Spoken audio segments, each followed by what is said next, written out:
Hello ladies, welcome to my channel. My name is Shweta and I'm a mother to a 2-year-old boy.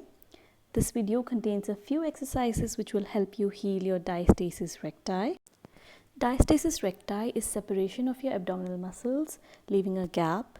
It basically affects your posture. You may have really bad back pain, bloating, constipation and a weak core.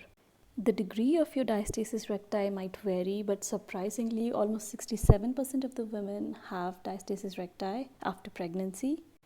To check if you have diastasis recti, lie down on the floor with your knees bent, place your hand in the middle of your belly, gently lift your head, and using your fingers, feel for any separation. Notice how many fingers can fit in the space and how does it feel? Does it feel squishy or is it firm? Another way to check would be to lie down in the same position, gently lift your head and just notice how your abdomen looks. If it's bulging out from the center, then you probably have diastasis recti. If you have diastasis recti, the traditional exercises such as planks or crunches, etc. are only going to make the situation worse. I have combined a few exercises which are going to help you heal your abdomen and to get rid of the mummy tummy. Okay friends, that's enough knowledge. Let's get started with the exercises. For the first exercise, I'm going to turn to one side and taking support of my arms, I'm going to lie down on the floor. Making sure that my lower back touches the ground. The first exercise is called as heel drops. Gently lift the heels off the floor, keeping your shin parallel to ground. Breathe in and gently bring the feet to the floor one by one and exhale. Make sure that your back remains flat on the ground. Make sure that the shoulders are completely relaxed. And the most important thing is that make sure that your tummy is sucked in. Your navel should be drawn towards your spine throughout all these exercises. If you don't do this step, then the exercise won't be effective at all. You will feel a lot of tension in your lower abdominal area. If you're a beginner, try to go slow. While doing the exercise, I keep checking for my abdomen if it's bulging out, and I consciously try to keep my navel drawn in. Also, the back shouldn't lift up. I'm doing 2 sets of 8 here. You can do it according to your capacity. When I'm done with the exercise, I'm going to hug my knees to release any tension in the back muscles. And let's move on to the next exercise, which is called the dying bug. You have to lift the feet off the floor and extend your right arm overhead and push with your left heel. Repeat on the other side. Remember, the opposite hand and the opposite leg are extending. Again, making sure that your back remains flat on the floor, making sure that your navel is drawn in. Exhale as you extend your arms and legs. Inhale as you bring them closer.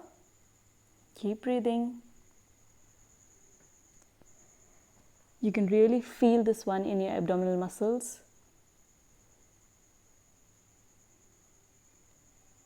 Remember to push with your heels.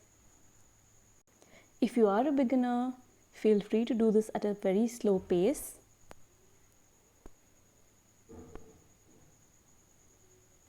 Okay ladies, let's move on to the third exercise, which is the bridge. Fold your leg in your knees and create a firm grip of your palms and your soles.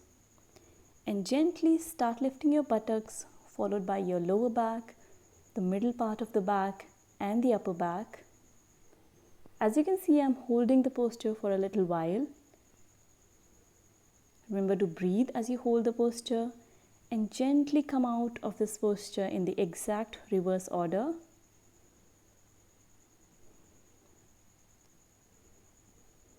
Repeating the posture again. I'm doing this exercise with a lot of control.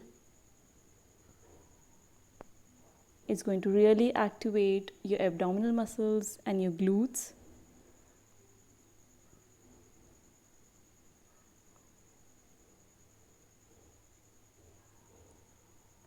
Remember to breathe. Remember to keep your navel sucked in. Maintain that firm grip of your palms and your soles. Please remember, friends, do this according to your capacity. Try not to push yourself too much. Listen to your body as you do it.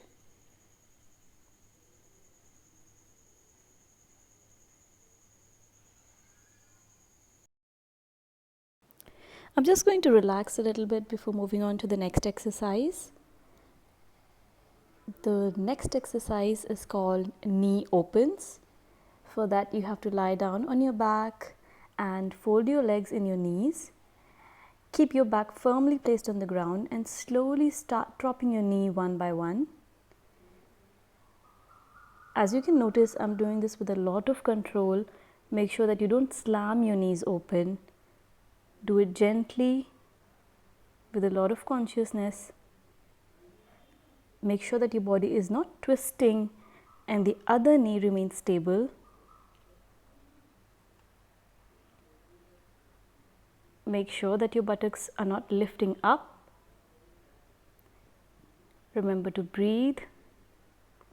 This one looks fairly easy, but I'm going to say it's quite difficult if you've given birth recently. So go slow, listen to your body, do it according to your capacity. Okay ladies, time for the next one. This one is called as the side and scoop plank.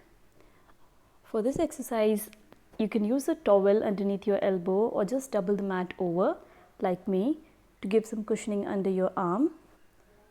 Bend your knees at 90 degrees and have your feet one on top of the other. Make sure that your big toe, heel and knees are together. Take the knees back, bring your shoulder in and gently lift the side of the waist up and lower it back again. When you lift the side of the waist, extend your arm up and then scoop the arm through the side of the waist and then open your body back up again.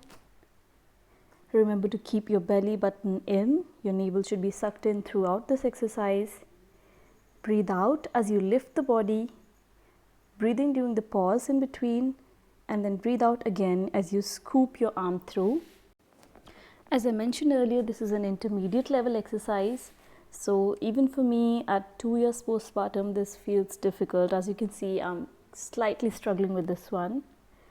So go slow, and if you find this difficult, I'd advise that you just hold the side plank instead of twisting your body and going down. I'm going to repeat the same thing on the other side, folding my mat over for the cushioning.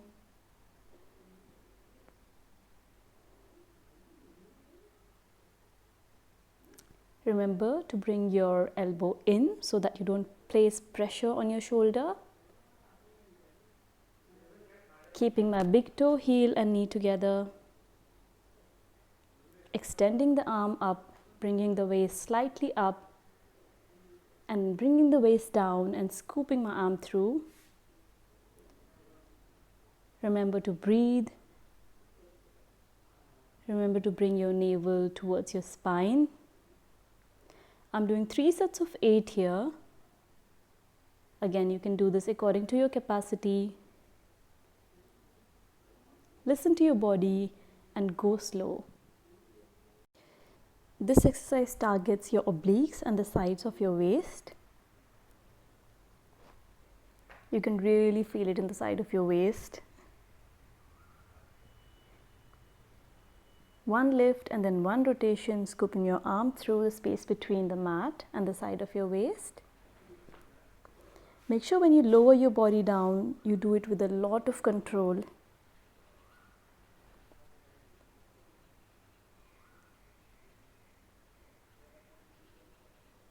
Almost done here, guys. Right, let's move on to the next one, friends. The next exercise is called push across. As you can see, I'm kneeling down, keeping my knees hip width apart. Place your palms facing away from you at the level of your shoulders and just push the hand away with a slight twist in your abdomen. I'm doing it at a fast pace. Feel free to do it at a slower pace if you feel uncomfortable at this pace. My chest is lifted, my shoulders are relaxed, my rib cage is relaxed, and the most important part is that my navel is drawn in towards my spine. This one is amazing for your obliques and the side of your waist. I'm doing 3 sets of 8 here.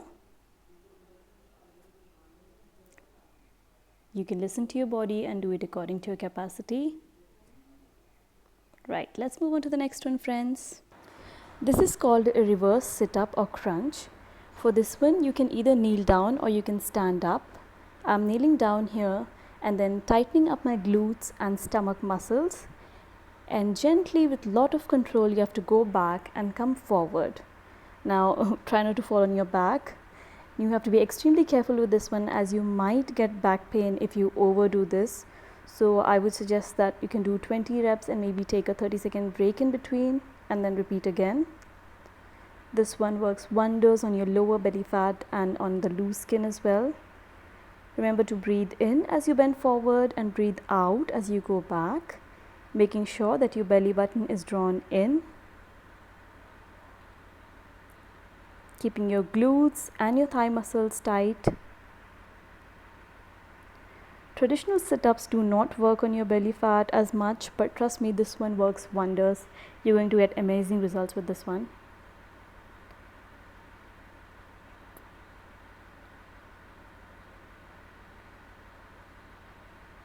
Again, do it according to your capacity.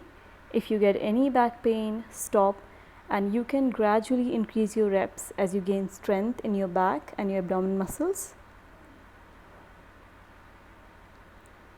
Remember to breathe,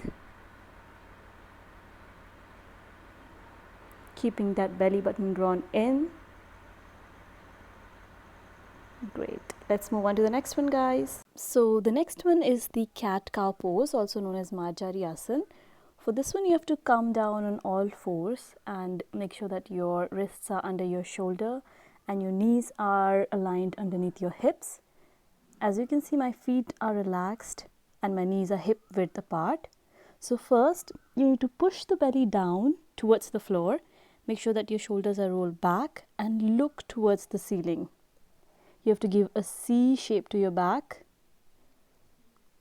Then we do the exact opposite or reverse, which is drawing the spine up and looking at the navel, dropping your head down and tailbone down.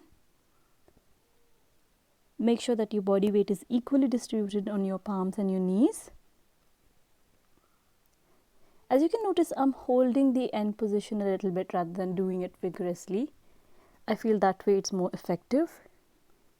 I'm breathing slowly throughout the exercise.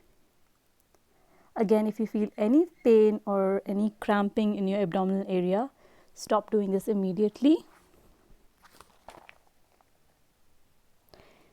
This posture is very beneficial for back pain as well.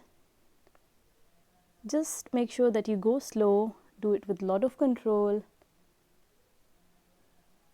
and according to your capacity, of course. Keep breathing.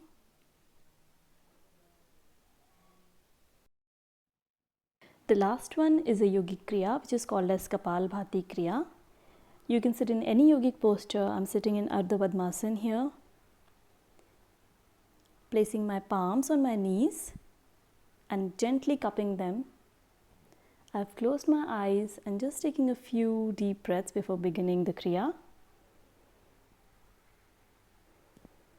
Now take a deep breath, expanding your chest, and keep the expanded chest fixed and exhale from your abdomen.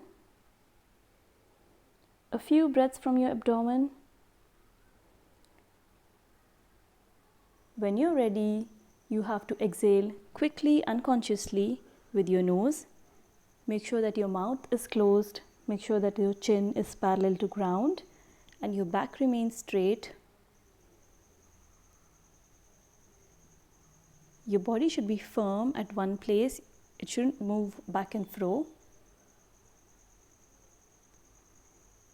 Again, do this kriya according to your capacity. You can do 2 sets of 30 or just one set in the beginning. When you're done, gently bring your chest down and open your eyes. Thank you for watching, everyone. If you like this video, please leave a thumbs up below, share it with your friends and subscribe to my channel. Good luck.